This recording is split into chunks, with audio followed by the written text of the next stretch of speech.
Os anticonvulsivantes são medicamentos utilizados em pacientes que apresentam convulsões ou alterações cerebrais, como agressividade ou síndrome cerebral.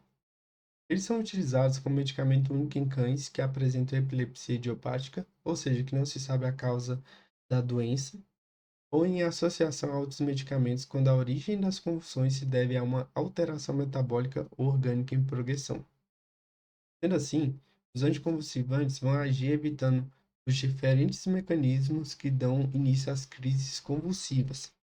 Tais mecanismos que dão origem às crises convulsivas são alteração da função da membrana neuronal, que pode conduzir a uma despolarização excessiva, diminuição de neurotransmissores inibitórios, tais como o ácido gama-aminobutírico, GABA, o neurotransmissor inibitório mais amplamente distribuído no sistema nervoso central, aumento de neurotransmissores excitatórios, como o glutamato, alteração das concentrações extracelular de potássio e cálcio, e aí, tendo assim, sua função, né, como anticonvulsivante, é fazer com que ocorra a diminuição da estabilidade neuronal e propagação desse sinal e um aumento da produção de GABA e uma inibição de alguns locais específicos, como o canal de sódio, canal de potássio, canal de cálcio.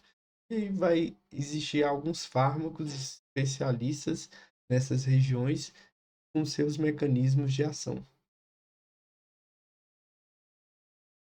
Separei aqui um vídeo mostrando a ocorrência de um influxo de sódio e um efluxo de potássio, gerando um potencial de ação, ou seja, isso aqui é um vídeo mostrando a sinapse.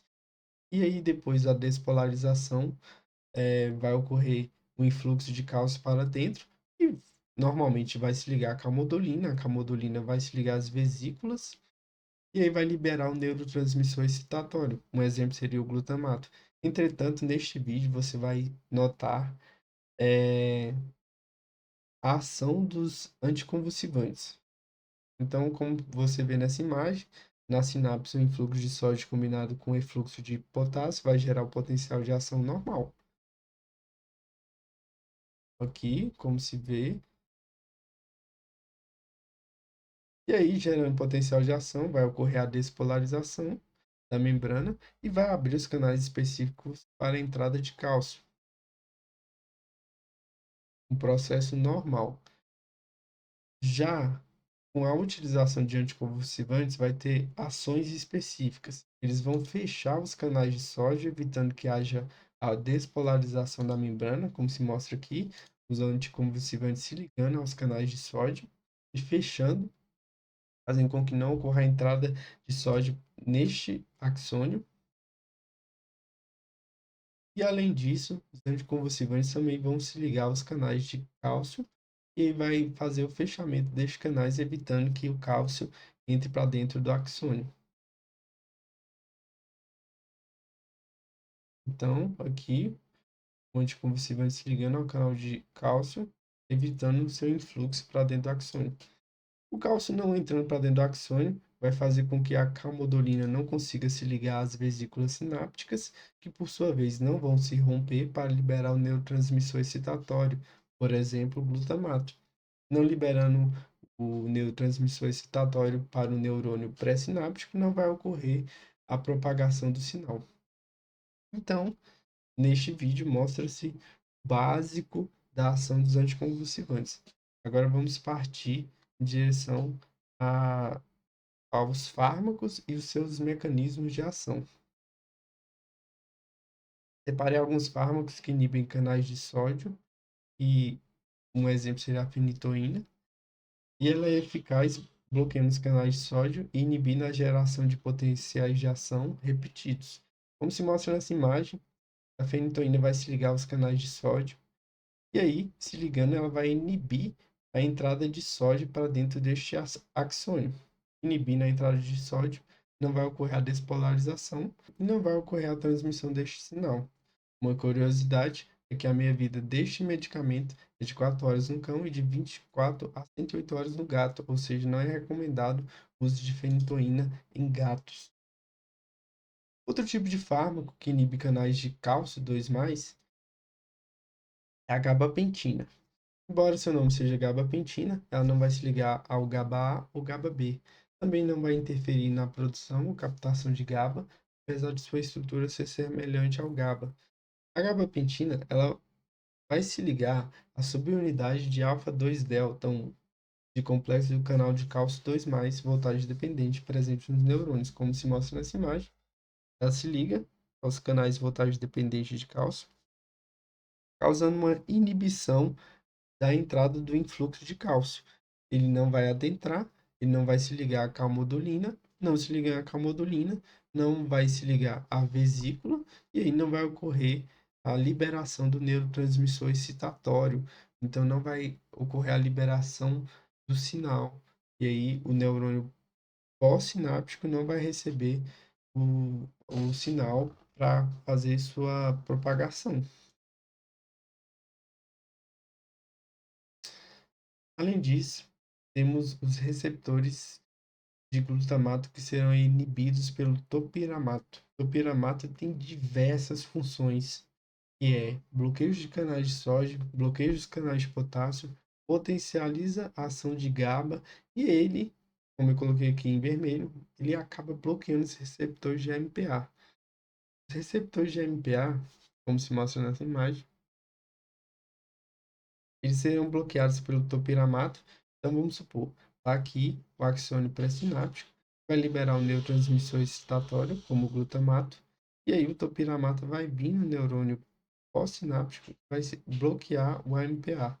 Então, bloqueando o AMPA, não vai ocorrer a entrada do neurotransmissor, não ocorre a entrada, esse neurônio pós-sináptico não vai ser excitado. Outro tipo de fármaco é o benzodiazepínico. Ele tem, ele, sua função é potencializar a neurotransmissão GABAérgica. Ele vai fazer com que ocorra o, o aumento do potencial de GABA, ou seja, o aumento de ácido aminobutírico no neurônio. Ocorrendo esse aumento de GABA, vai ocorrer uma inibição do potencial de ação, já que o GABA tem efeito inibitório. E aí, como exemplo, eu coloquei o clonazepam, que é o único benzodiazepínico em que, em sua adição, a sua atuação sobre o receptor GABA-A, ele também vai fazer a inibição de canais de cálcio do tipo T, como se mostra aqui. Então, ele vai potencializar a neurotransmissão GABAérgica e também vai fazer a inibição de canais de cálcio do tipo T.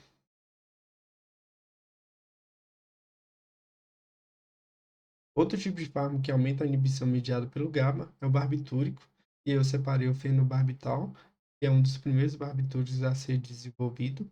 E aí, o seu uso, ele causa sedação e hipnose. Ele é um medicamento delicado que tem que ser usado com cuidado, porque em doses inadequadas pode levar até a morte do animal. E aí, ele vai fazer o quê? Ele vai aumentar as respostas de receptor GABA. E ele vai reduzir as respostas sinápticas excitatórias. Por isso que ele tem um efeito hipnótico, um efeito sedativo, e aí tem que ter uma dose mais controlada, porque senão ele pode causar a morte do animal por causa da diminuição drástica de neurotransmissores excitatórios. Como se mostra nessa imagem aqui, os barbitúricos vão se ligar aos receptores, e aí vai fazer um aumento da potencialização do GABA. Então, muita concentração de GABA vai fazer uma resposta inibitória nos neurônios. Por isso que a dose tem que ser exata para que não ocorra a morte do animal. Tá? Finalizando os fármacos, eu vou falar como utilizar a terapia anticonvulsivante, e ela é indicada quando o padrão das crises convulsivas ou a sua frequência estiver interferindo na vida do animal. Por exemplo, crises generalizadas brandas ou focais esporádicas ou mesmo crises generalizadas graves. Não ultrapassando algumas por ano, não necessita de controle medicamentoso. Entretanto, Quando tais crises se tornarem frequentes ou os proprietários forem afetados emocionalmente por elas, dá-se início ao uso da terapia. E aí, né, o tratamento dessas convulsões depende da etiologia da doença, e eles são, os anticonvulsivantes são indicados em pacientes que apresentam epilepsia idiopática ou adquirida, mas não com doenças em evolução. E aí, pacientes que apresentam convulsões por lesão estrutural requerem terapia adicional, dependendo da causa, por exemplo, neoplasia e encefalite, enquanto animais que apresentam convulsões de origem extracraniana têm o seu uso contraindicado, uma vez que a causa das crises deve ser avaliada e eliminada, por exemplo, hipoglicemia, encefalopatia hepática ou renal.